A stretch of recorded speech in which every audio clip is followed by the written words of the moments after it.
everyone, welcome to another edition of Reef Talk every Sunday. I'm Steve from RudderTube Reef, and then we have Scott from Mile High Reefers, and we have Mike from 915 Mang on YouTube. Yeah, Mike, we finally got Mike.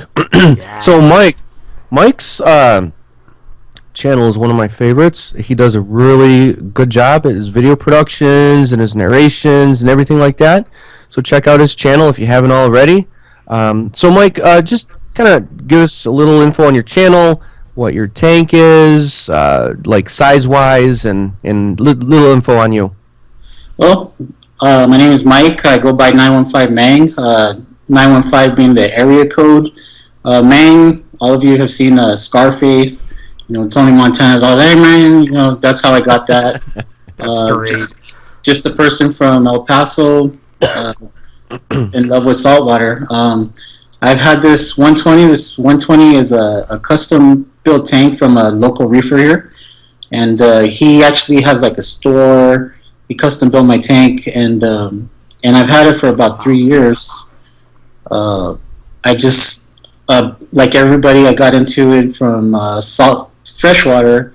And then from freshwater, I jumped over to saltwater, and I didn't know what I was getting myself into. I used to keep a book of like how much I've spent, you know, sand, salt, pumps, done. I don't do that anymore because when I first started, that little book was over probably $500 just starting off. So yeah, it is expensive. People say, "Oh, I would read before I started." Oh, it's expensive, and I thought, yeah, well, I've got. I'm a photographer. And a guitar player, so my gear is really expensive. It really is. But you know what? This saltwater hobby is really expensive. I mean, it's not as expensive as that other stuff, but man, it's expensive. So I'm done. I'm done buying stuff. That's what you said last time. Yeah, I know. And then I decided to get that new power head. I know. Two of them, yeah. But no, I'm done. For real this time. Wait, but a new protein skimmer showed up at the door yesterday, which is going to be a new... And now I'm done. I'm totally done. All right. I'm done. Mike, so you said a custom tank? That's awesome. I mean, was it... Why did you get a custom? And to me, the word custom means, like, really expensive. Actually, I was looking online, and I wanted that Starfire. Because back in the day when I was watching YouTube... there wasn't so many channels. There was like a Mr. Saltwater guy around here, and I just like the dimensions because with custom, I wanted something that would fit my kitchen, and I would still have enough room, you know, kind of built around the kitchen. Yeah. Now, if I could go back, getting the house, I would build a fish room around the, you know, the tank and stuff like that. That'd be pretty sweet. What are the dimensions of your tank? My tank is actually pretty tall. It looks nice. Oh, that's nice. Yeah. And then, so the stand itself is like 20-something inches. And then lengthwise, it's, you know, 60 inches, so 5 foot. And then depth, it's about 19 inches or so. Nice. 19, 18 inches, right around there. And then I really like a full tank. Thank you. The sump is around... just like a 40-gallon breeder, but that was also custom. Oh, nice. That's nice. So I think total I paid about $1,200 just for the tank stand. And then I ended up making my own stand because I wanted the stand taller. Really, for custom, that's not a bad price. Yeah. My off-the-shelf one was $1,000, so yeah, that's great. How long is your tank, Scott? I forgot. 6 feet, yeah. Okay. All right. And what is it? Was it a 210? What is it? 210, yeah. Okay. So the tank looks awesome. What fish do you have in it now, Kurt? Well, that's the thing. I have, because of you know, mistakes, I never quarantined at all. I would just throw my fish in there, hope for the best, and I did that. But I want to get a powder blue. I want to get maybe a purple tang, for sure, a yellow tang. Yeah. And be careful about those two together. For yellow tang. The yellow and the Purple? purple. I tried that, and now my yellow tang lives in the sump. You got to Yeah. put that guy back. I was thinking about that yesterday. I almost did it. But that's weird because you have a lot of rock work and Yeah. mine's pretty open. You know? Yeah, it's two zebra soma tangs together. They battle. I'm really thinking about getting like a sailfin or a scopus or maybe a couple more yellows and trying that route, but that's pretty risky too. So, So we're going to talk today, as the title says, quarantining, right? So we can each briefly talk about what we do, but I want to focus on, what Mike does. It's always great to have another point of view of how you do things. So, Scott, why don't you start out? What do you do as far as, quarantining when you pick up a new fish? And quarantining, for those of you who don't know, because we want to focus on new people to the saltwater aquarium trade, of course, quarantining is where you want to use, and I know you're going to not want to do this really, but it's a separate aquarium, a small one. Doesn't have to be like what Mike has behind him, but it's a hospital tank, and you're going to take your new bought fish, or actually anything you get from the LFS, a local fish store, reef store, whatever you want to call it, and you want to put them in the tank for about 3 weeks just to kind of monitor them, view them, make sure there's no weirdness going on, they're not acting all strange, because if they do have a parasite or any kind of disease, you don't want to put that in your main tank because all your fish can die.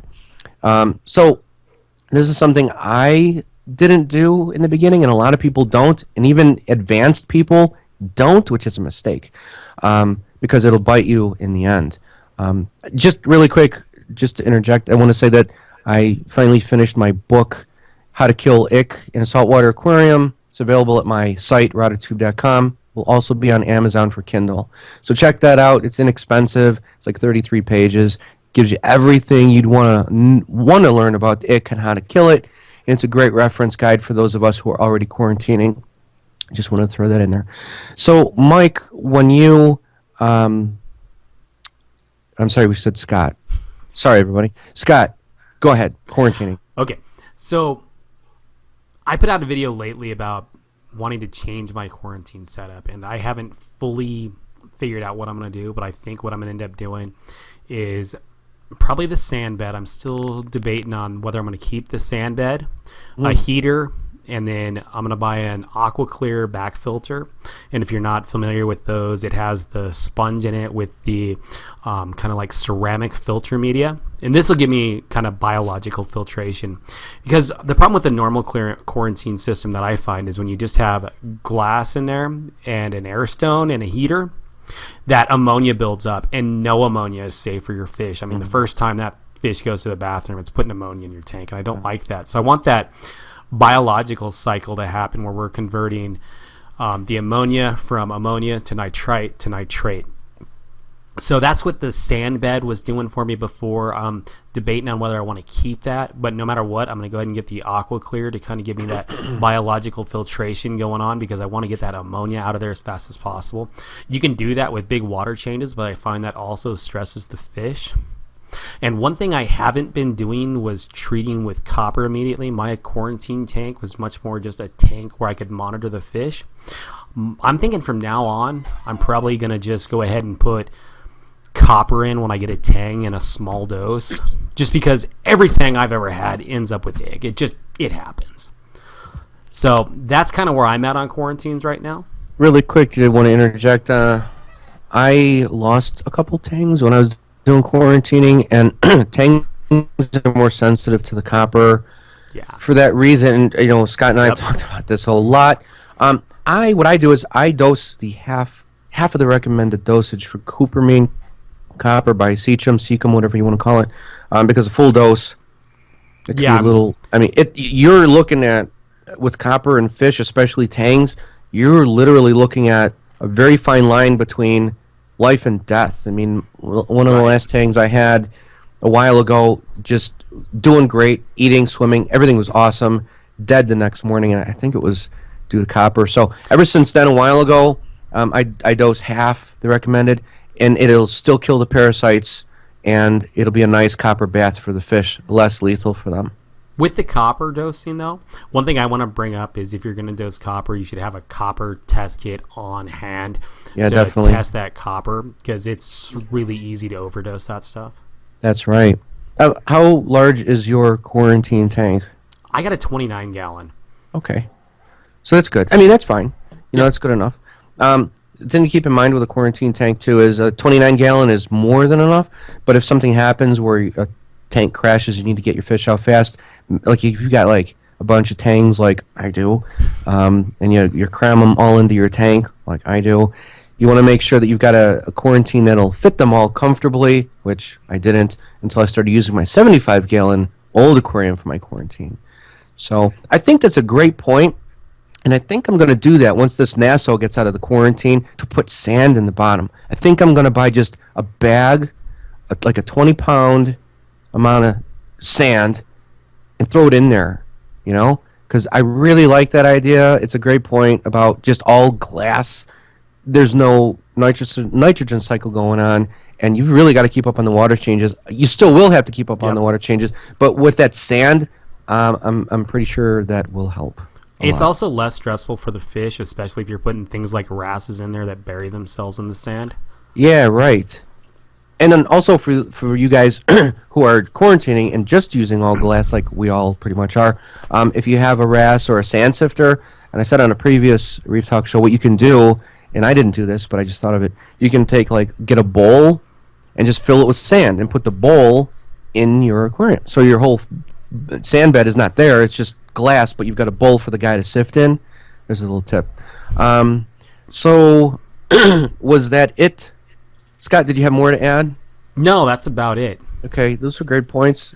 Mike, what do you do for your quarantining currently? What size tank do you use? What's your process generally when you bring a fish home from the store? Well, that's the problem. Prior to actually setting up a quarantine tank, I would just get the fish. I would look at them at the LFS. I would try to see if they ate. Sometimes they would feed them, sometimes they wouldn't. I would pay attention to the way they're breathing, if they were breathing shallow. And that turned around and bit me in the butt. I had got a great deal on some Anthias, 3 or 4. All of those guys died, and my yellow tang died. My blue hippo tang almost died. So from that point on, I was like, I'm not going to take the chance anymore. And I bought a 10-gallon little tank. And what I'm going to do is, I'm kind of debating. I have my 10-gallon. I still have my 20-gallon outside. And my 20-gallon I was using as a frag tank.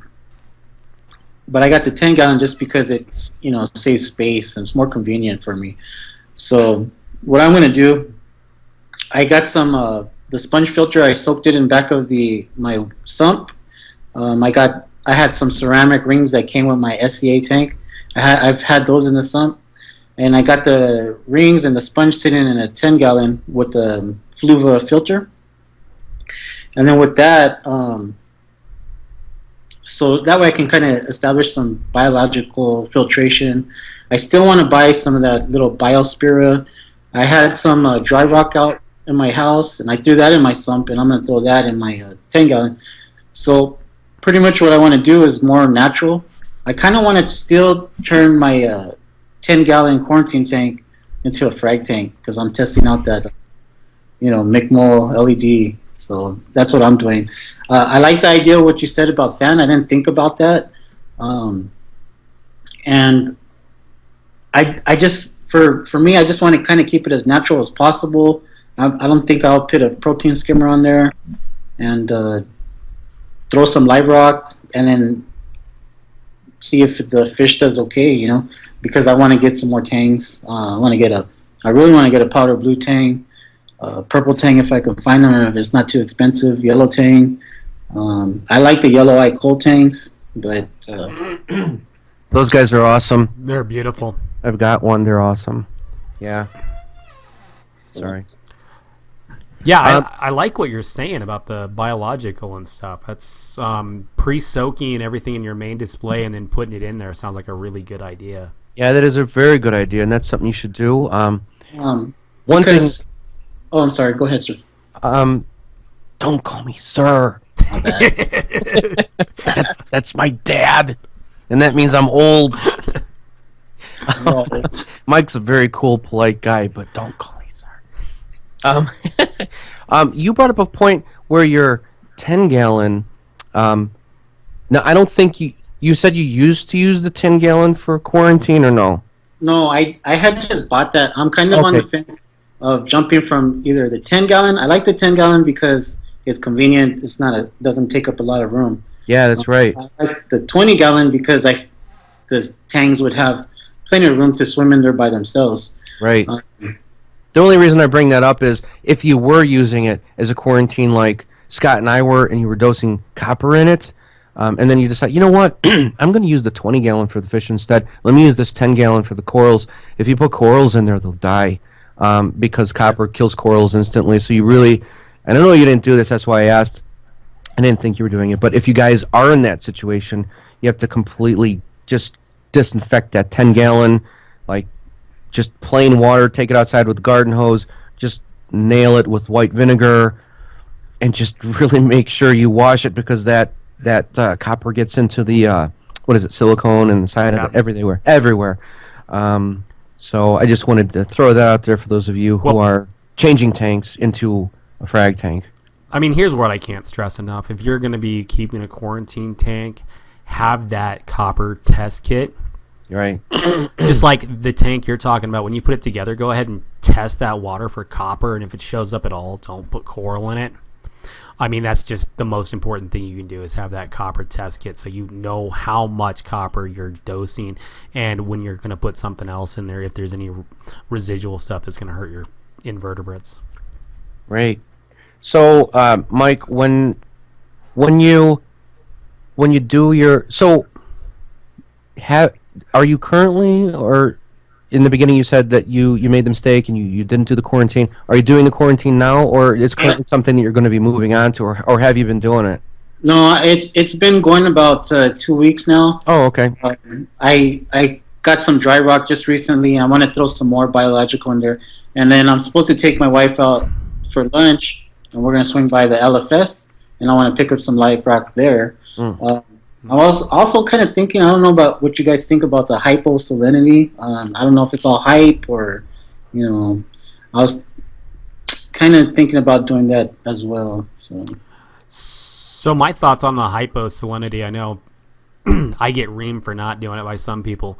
My thoughts are you're going to get a tank or a fish from the reef store. Ideally, you're going to be able to put him in close to the salinity that you get him from, but odds are you don't know what that is. I like to use water directly from my display tank, and that way I'm acclimating the fish to the display water, so it's not a change, right? Because if you put him in hyposalinity, you're going to take him from whatever he's at the reef store, probably somewhere between 1.20 and 1.026, right? And kind of that range. So you're going to stress the fish once going to hyposalinity, and then you're going to stress him out again when you start bringing him back up to the normal reef tank salinities.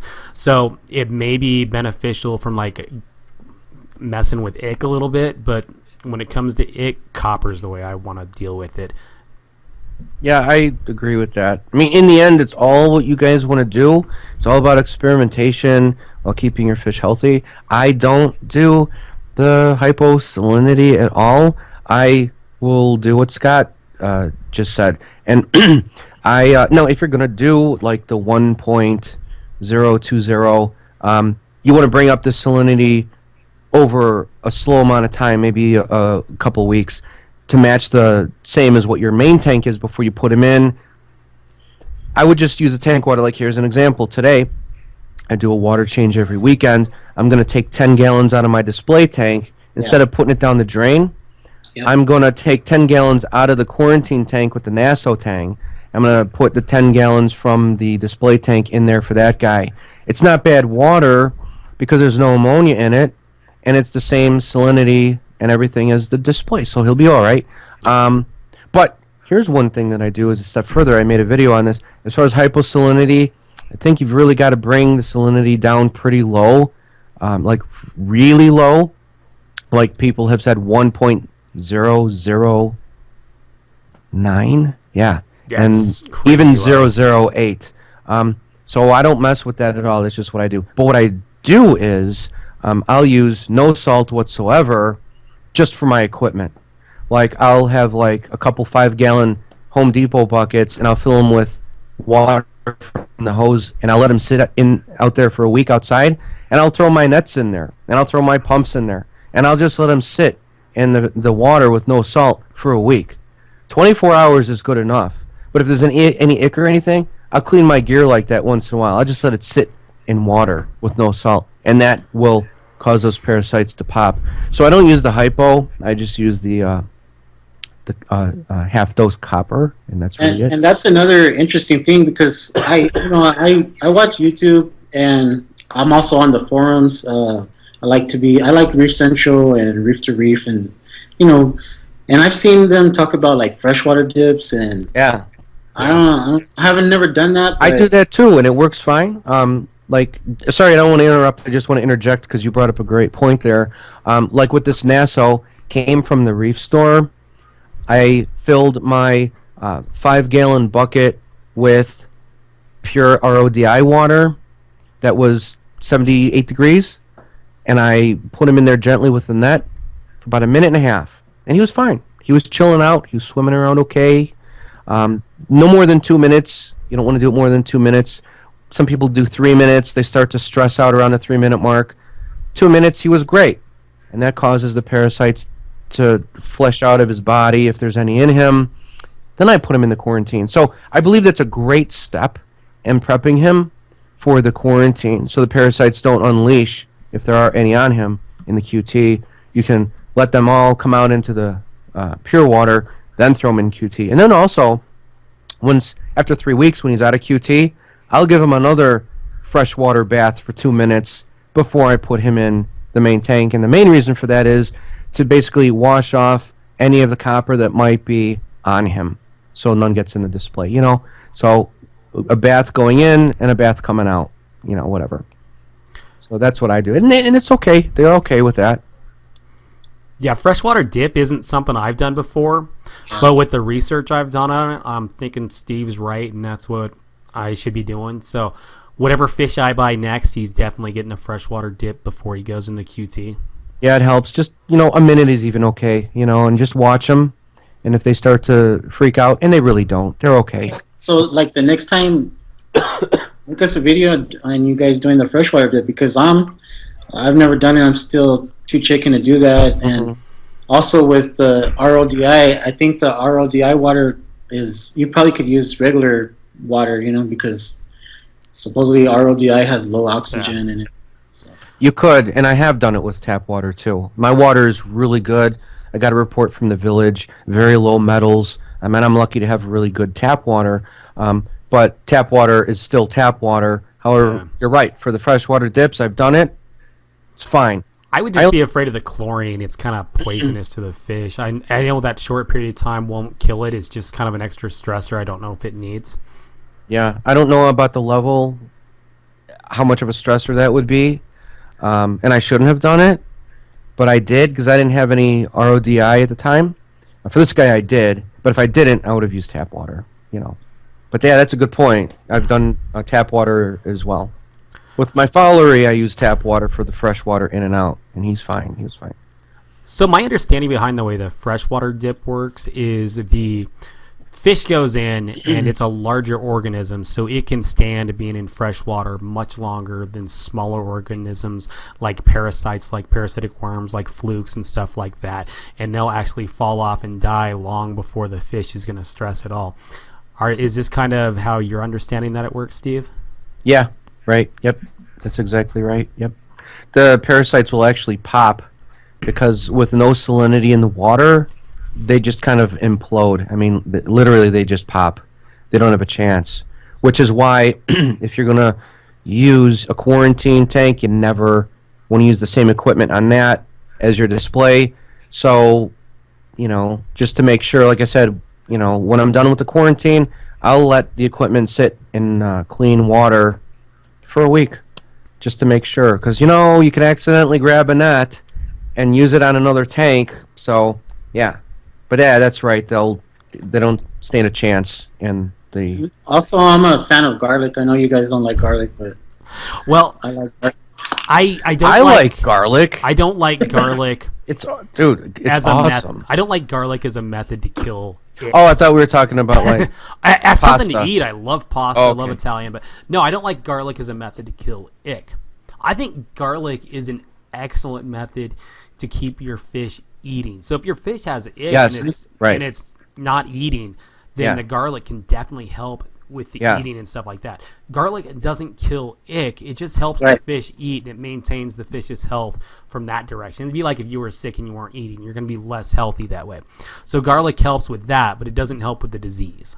Right. It's also awesome in a quarantine tank because fish could be stressed; they might not want to eat. Using garlic, it entices them to eat. So yeah, I use it. I love it. They love it. Yeah, for what Scott said. Right. Yeah, and I think that's the big thing. As long as you keep your fish eating, they'll be okay. I think they'll fight through. They'll have enough energy to fight through the parasites, and Right. plus the medication in combination with that. And I think everything. I mean, with ick, copper-based medications are the only thing I know of that actually gets rid of it when it's on the fish. There's other medications for other parasites and stuff, but natural methods for ick, I don't think, are always as successful as they could be. I mean, you can definitely have your fish fight it off and be okay with small amounts. I mean, that's actually what's going on in the ocean. Mm-hmm. But as far as actually ridding your system of it, I don't think it's possible to do it naturally. Yeah. And I mean, you hear where they say that there's small amounts of ick in every system, and I don't believe that's true. I think it's completely possible to completely eliminate ick from your system, but you're not going to get that through natural methods like feeding garlic or ginger or anything else. Right. No, that's right. It's just not going to happen. I mean, if you remove your fish from your main tank, the ick will die because Absolutely. you're removing the food source. That's why quarantining is so important. And so let's get to. It's a nice segue for the reef stores. Mike, you want to add anything else? Wrap up the show. Talk about your tank, whatever you're going to be doing in the future here. Okay. Well, thanks for having me guys on. It's been fun talking to you guys. If you haven't done so, like, subscribe my channel. I always do videos like usually Sundays. I like to give out shout outs to other reefers, good channels. The reefing community is pretty good. And thanks a lot for having me on there, guys. I really enjoy doing this today, and I enjoyed the other videos that you guys done. So thank you. No problem. It's good to have you on. I enjoyed your videos. It's why I reached out to you. We both do. Want to have you on again. Anytime. Just drop us a line. If any of you guys or girls want to be on the show, contact us. Drop us an instant message on our channels, or you can visit my site, roddertube.com, or send me an IM on my channel. Please make sure to check out Mike's channel. It's one of the really good ones out there. He puts a lot of time and effort into his videos. 915 Mang, M-A-N-G. Check out Mile High Reefers. And then you know what my channel is. That's it for this episode of Reef Talk. I want to say that I'm glad that you guys really enjoy this show. We get a lot of great comments on how much you love them, and that's why we do them. And that's why we want to have guests on the show. And it's a lot of fun. And thanks for watching. Yeah, I just want to say I've been a long-time subscriber of 915 Mang. I watch every video that comes out. So if you haven't checked out his channel, check it out. It is really cool. And I'm going to be at Reef Stock on the 28th. So if you're running around Reef Stock, I hope to see you there. So Thanks for watching this episode of Reef Talk, and we'll see you on the next one.